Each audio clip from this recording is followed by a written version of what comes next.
ഇടത് നിരീക്ഷകൻ advocate B N Haskar കൂടി നമ്മുടെ കൂടെ ചേരുന്നുണ്ട്. ശ്രീ ബി എൻ ഹസ്കർ, ഈ പറഞ്ഞതൊക്കെ പോലെ നേരത്തെ ഈ ആൾ ദൈവങ്ങളോടുള്ള ഇടത് സർക്കാരിന്റെ നിലപാടൊക്കെ നമ്മൾ നേരത്തെ തന്നെ കണ്ടിട്ടുള്ളതാണ്. അപ്പോൾ ഇപ്പോഴുണ്ടായിരിക്കുന്ന ഈ ഒരു സംഭവത്തെ എങ്ങനെയാണ് നമ്മൾ അകത്തേക്ക് എടുക്കേണ്ടത്?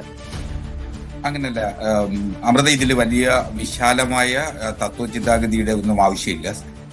മാർക്സിയൻ ഐഡിയോളജിയിൽ മാറ്റമല്ലാത്തതെല്ലാം മാറും എന്നുള്ളതാണ് ഇപ്പോൾ കാണുന്നത്.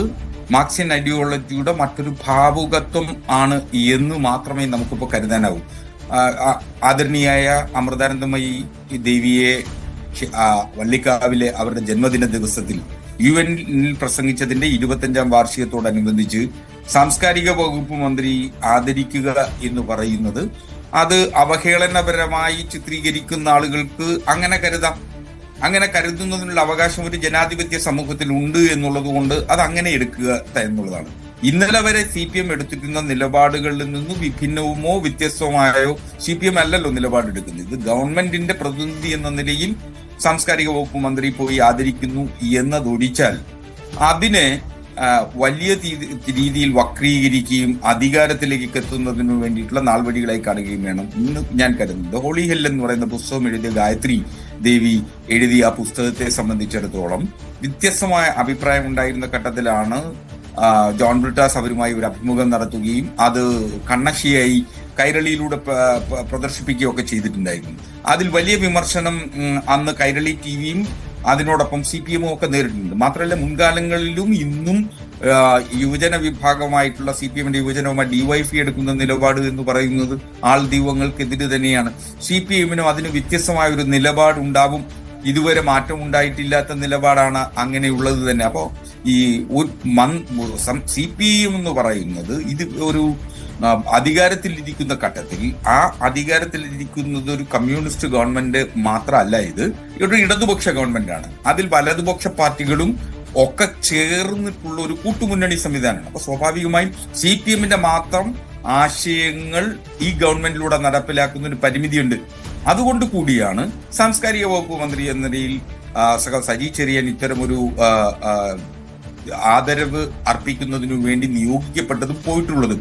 അദ്ദേഹം CPM സംസ്ഥാന സെക്രട്ടേറിയറ്റ് മെമ്പർ എന്ന നിലയിൽ പങ്കെടുത്തതല്ല, മറിച്ച് സാംസ്കാരിക വകുപ്പ് മന്ത്രി എന്ന നിലയിലാണ് ഈ ചടങ്ങിലെത്തിയിട്ടുള്ളതും. അദ്ദേഹം മാത്രമല്ലല്ലോ, നിരവധി കോൺഗ്രസ് നേതാക്കന്മാരെത്തിയിട്ടുണ്ട്, BJPയുടെ നേതാക്കന്മാരെത്തിയിട്ടുണ്ട്, മറ്റ് രാഷ്ട്രീയ സാമൂഹ്യ സാംസ്കാരിക മണ്ഡലങ്ങളിൽ നിന്ന് നിരവധി പേരെത്തിയിട്ടുണ്ട്. അപ്പൊ അതിൽ സജി ചെറിയാന്റെ പ്രവൃത്തിയെ മാത്രം വിരലെടുത്തു ചൂണ്ടി വിമർശിക്കുക എന്ന് പറയുന്നത്. പക്ഷേ ശ്രീ വി എൻ ഹസ്കർ, ഇത് CPMനകത്ത് നിന്ന് തന്നെ വലിയ പ്രതിഷേധം ഉയരുന്നുണ്ടല്ലോ. ഈ ഫേസ്ബുക്ക്, നമ്മൾ സോഷ്യൽ മീഡിയ നോക്കിയാൽ നമുക്ക് കാണാൻ കഴിയും. ഇത്തരത്തിൽ ഇപ്പോൾ ജയരാജന്റെ മകൻ തന്നെ ഒരു ട്രോളുമായൊക്കെ രംഗത്ത് വന്നിട്ടുണ്ട്. അല്ല, CPMന്റെ ആശയ സംഹിത അനുസരിച്ച് നിശ്ചയമായും ഇത്തരം ആളുകളിൽ നിന്ന് അകന്നു നിൽക്കണമെന്ന് തന്നെയാണ്. ആത്മീയത CPMന്റെ രാഷ്ട്രീയ ലൈനിനോട് ചേരുന്നതല്ല എന്നുള്ളത് ഒരു വലിയ തോതിൽ ആൾ ദൈവങ്ങളെ CPM അംഗീകരിക്കുന്നില്ല. പക്ഷേ മറിച്ച് സാമൂഹ്യപരമായിട്ടുള്ള മാറ്റങ്ങൾ ഉൾക്കൊള്ളുക എന്നതുകൂടി മാർക്സിയൻ തത്വശാസ്ത്രത്തിന്റെ ഭാഗമാണ്. ഇന്ത്യൻ സാഹചര്യത്തിൽ ഞാൻ കരുതുന്നത് ഇന്ത്യയിൽ എന്തുകൊണ്ട് CPMന് ഏറ്റവും വളക്കൂറുള്ള മണ്ണ്, കമ്മ്യൂണിസ്റ്റ് ഒരു ജനകീയ ജനാധിപത്യ വിപ്ലവം പൂർത്തീകരിക്കുന്നതിന് ഏറ്റവും വളക്കൂറുള്ള മണ്ണ് എന്ന് പറയുന്നത് ഇന്ത്യയായിരുന്നു. ലെനിനും മാവോയും അടക്കമുള്ള നേതാക്കന്മാർ സ്വപ്നം കണ്ടിരുന്നത് ഇന്ത്യയിൽ ഉടനൊരു വിപ്ലവം ഉണ്ടാകുമായിരുന്നു എന്നാണ്. എന്തുകൊണ്ട് ഇന്ത്യയിൽ അത്തരത്തിൽ ഒരു വിപ്ലവം ഉണ്ടാകാതിരുന്നു എന്നത് ഇന്ത്യയിൽ രൂഢമൂലമായിരിക്കുന്ന ജാതി ഉപജാതി വ്യവസ്ഥകളിൽ അധിഷ്ഠിതമായ സാമൂഹ്യ ക്രമമായതുകൊണ്ടാണ്. അതുകൊണ്ടുകൂടിയാവാം ഇടതുപക്ഷത്തിന് അത്തരത്തിൽ ഒരു ബദൽ മാർഗങ്ങൾ എങ്ങനെ ആത്മസത്തയിലേക്ക് എത്തിക്കൊണ്ട് എങ്ങനെ വിപ്ലവം പൂർത്തീകരിക്കാൻ കഴിയും എന്ന ഒരു ചിന്ത കൂടിയാവാം ഇതിൽ വന്നിട്ടുള്ളത്. ഇതിൽ അങ്ങനെ വിമർശന വിധേയമാകേണ്ടതൊന്നുമില്ല എന്നുള്ളതാണ്.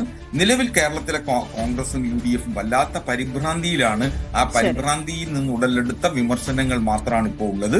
അതിൽ CPM സൈബർ ഇടങ്ങളിൽ നിന്നും നിശിതമായ വിമർശനം ഉയർന്നു വരുന്നു, പരിഹാസങ്ങൾ ഉയർന്നു വരുന്നു. അതും CPM നേതൃത്വം കാണും എന്ന് തന്നെയാണ് ഞാൻ കരുതുന്നത്. CPM നേതൃത്വം ഇതൊന്നും കണ്ണുമടച്ച് കാണാതിരിക്കുകയല്ല, വളരെ കൃത്യമായി ഇക്കാര്യത്തിൽ ഒരു കാഴ്ചപ്പാട് ഇതിലുണ്ടാവും എന്ന് തന്നെയാണ് ഞാൻ കരുതുന്നത്.